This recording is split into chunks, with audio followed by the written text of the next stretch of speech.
Check का page number 4949 है। 1857 की महान क्रांति। पहला पॉइंट में आ जाइए, क्या लिख रहा है देखिए। 1856 में अंग्रेजों ने पुरानी बंदूक ब्राउन बेस के स्थान पर नई एनफील्ड राइफल का प्रयोग करने का निर्णय लिया। मतलब ये हुआ कि 1856 से पहले ब्राउन बेस राइफल का इस्तेमाल हो रहा था। उसमें भारतीय सैनिक भी अंग्रेज सैनिक में शामिल थे, सब कुछ ब्राउन बेस का इस्तेमाल करते थे। लेकिन 1856 में क्या निर्णय लिया कि ब्राउन बेस का प्रयोग नहीं होगा, उसके स्थान पर एनफील्ड राइफल का इस्तेमाल होगा।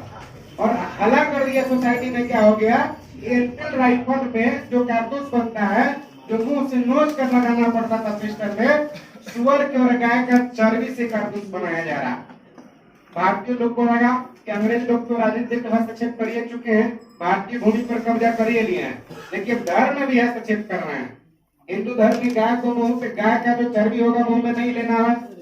इस्लाम धर्म वाले सुअर का चर्बी मुंह में नहीं ले सकते हैं। तो वही बात हुआ कि लोग क्या किए कि हम इसका इस्तेमाल नहीं करेंगे। किसका? एनफील्ड का।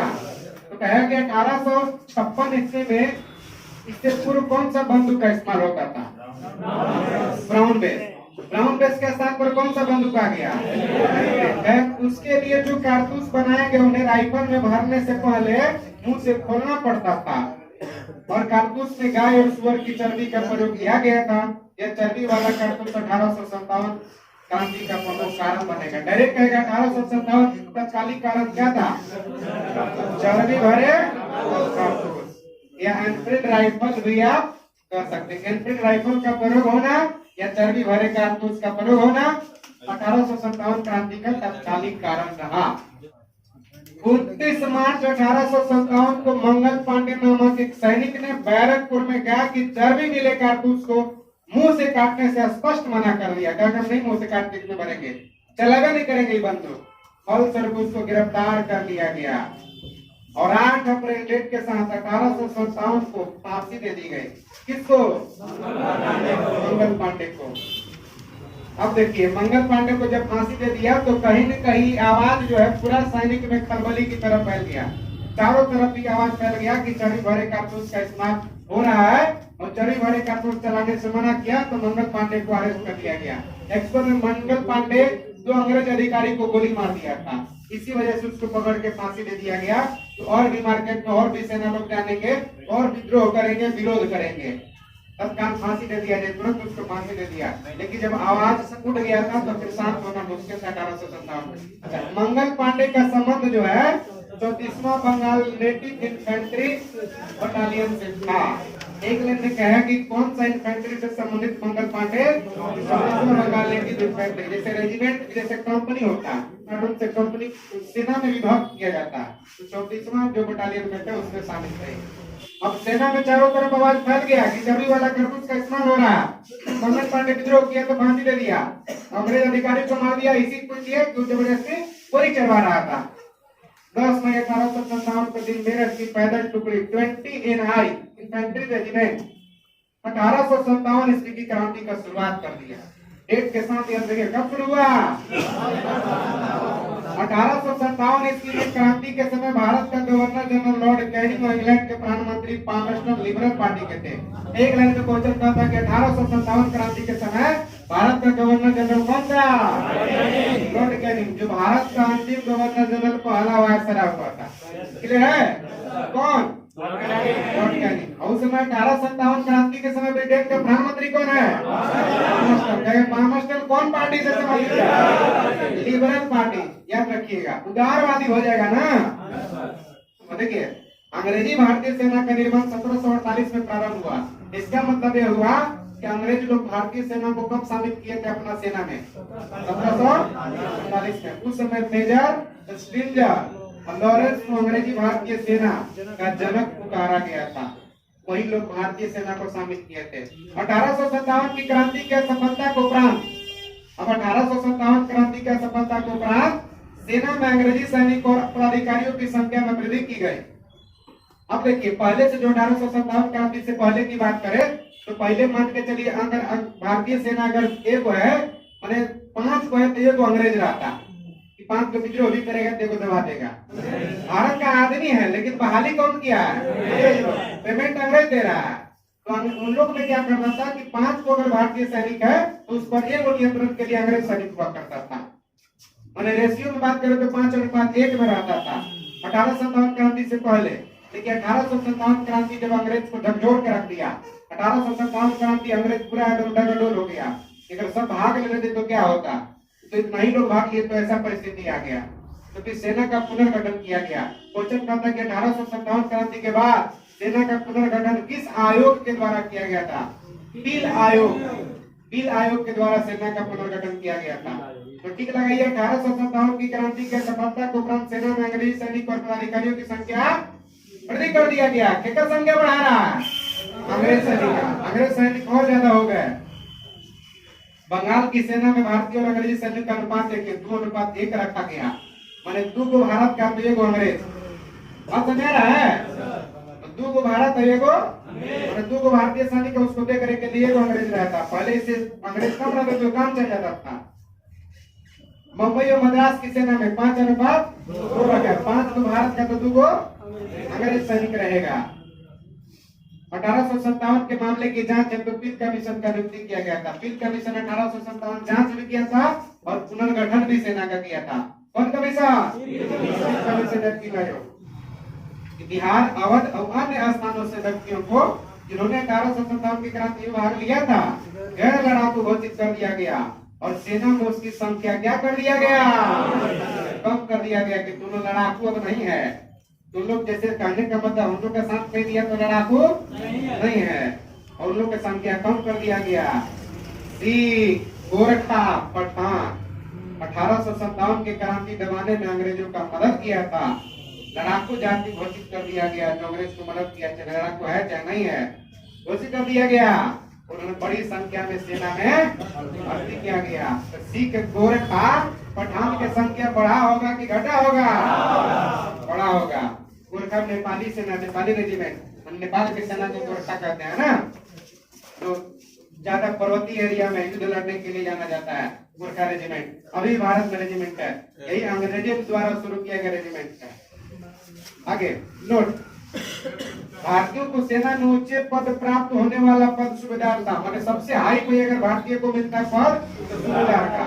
इससे बड़ा पोस्ट भारतीय व्यक्ति के लिए नहीं था सेना में। आज 1857 की क्रांति के बारे में इतिहासकार का मत है। देखिए 1857 की क्रांति का क्या इतिहासकार अपना अपना मत दे रहे हैं। पहला पॉइंट करा भारत का स्वतंत्रता संग्राम था, ब्रिटिश सावरकर। डायरेक्ट क्वेश्चन क्या है कि 1857 की क्रांति को पहला स्वतंत्रता संग्राम कौन कहा है? लेकिन कुछ इतिहासकारों ने कहा कि अगर पहला स्वतंत्रता संग्राम था तो इससे पहले जो सन्यासी विद्रोह हुआ, इससे पहले और भी बहुत सारा विद्रोह हुआ, वो कौन विद्रोह था? स्वतंत्रता के लिए नहीं था। मतलब कि कहेगा डायरेक्ट स्टेटमेंट कि 1857 की क्रांति को प्रथम स्वतंत्रता संग्राम का संज्ञा कौन दिया? अगला यह राष्ट्रीय विद्रोह था। कौन कहा? इजरायली महोदय कह रहे हैं कि नहीं, ये 1857 की क्रांति राष्ट्रीय विद्रोह था। बहुत विद्वानों ने कहा था कि अगर राष्ट्रीय विद्रोह था तो बाकी सबने नहीं भाग लिया।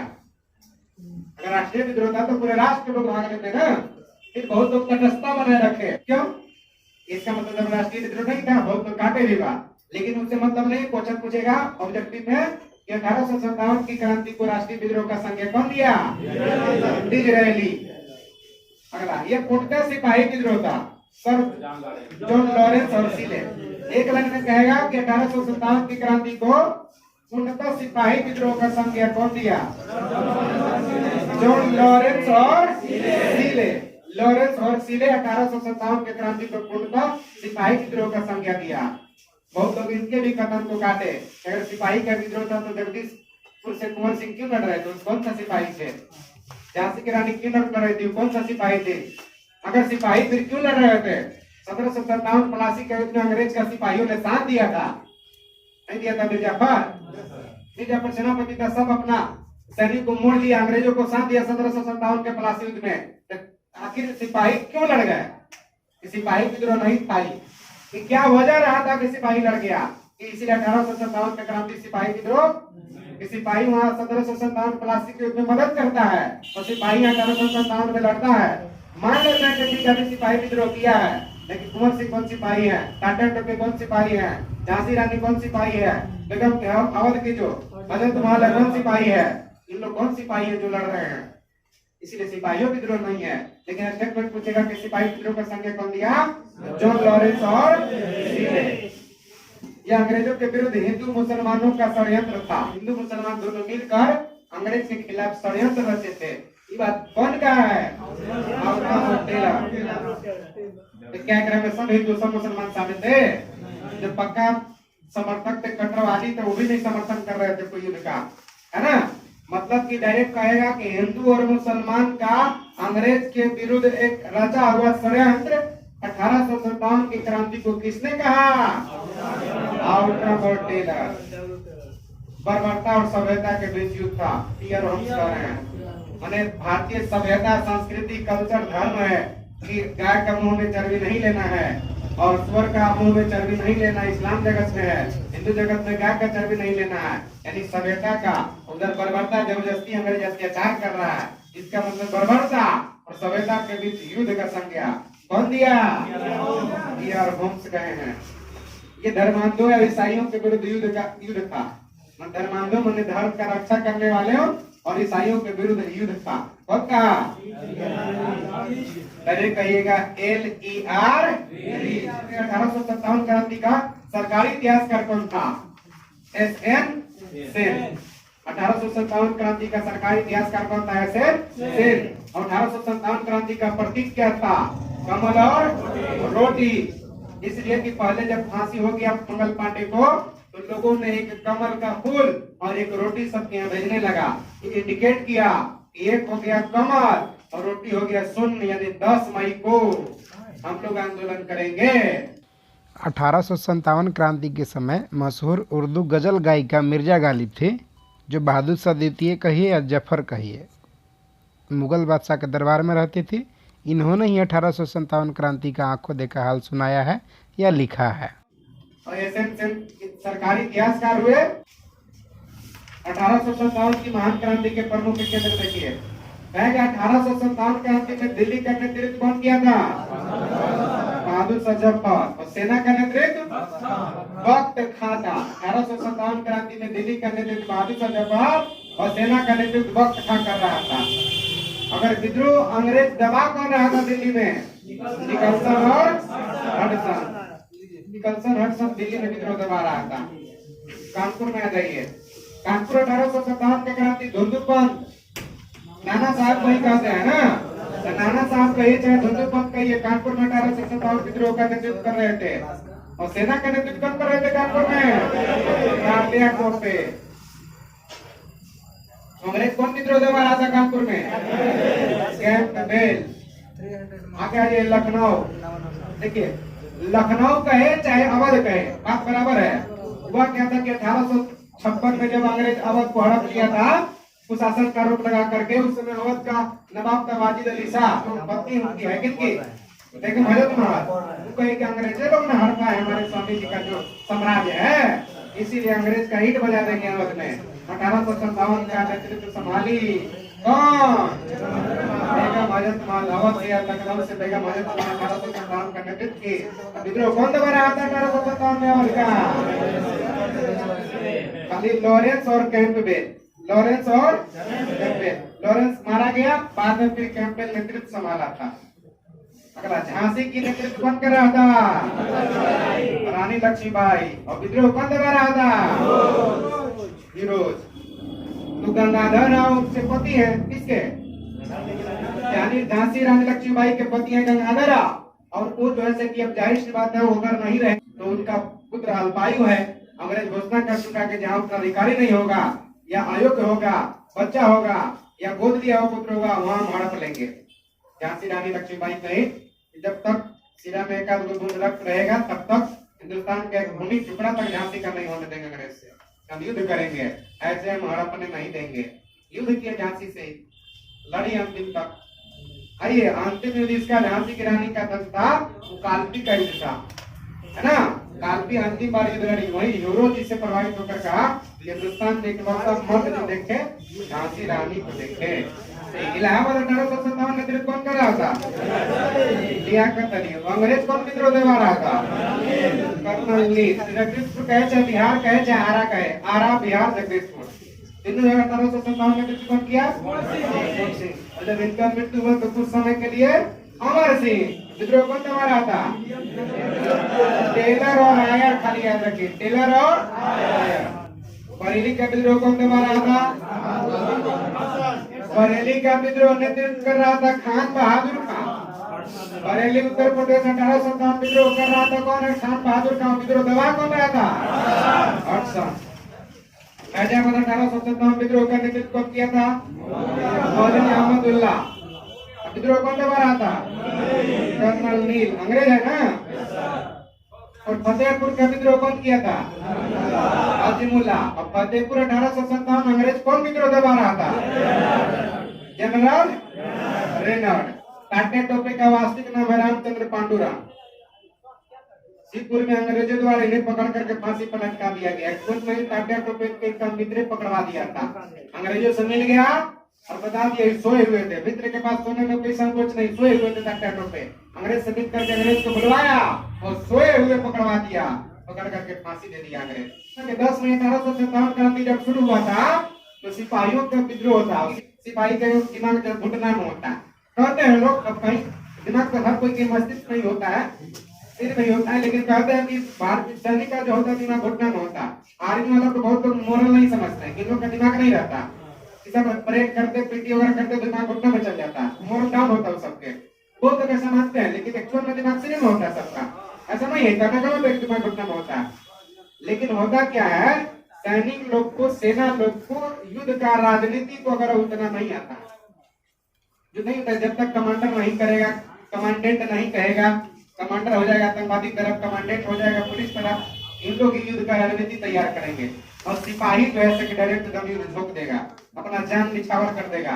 जैसे उन लोग को देखिए बढ़ो तो बढ़ जाएगा।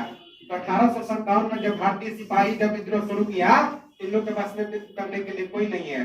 कारण कि जनरल कर्नल जो भी है सब कौन है? अंग्रेज है। बड़ा बड़ा अधिकारी सब अंग्रेज है। तो उन लोग रणनीति बनाते युद्ध का, कहीं दूसरा से लड़ना होता तब ना, अब उन्हीं लोग से लड़ना है तो रणनीति को तैयार करे। वहां के बहादुर शाह जफर के पास क्या राजा है, आप बादशाह हैं, आप नेतृत्व करें हमारा 1857 क्रांति का।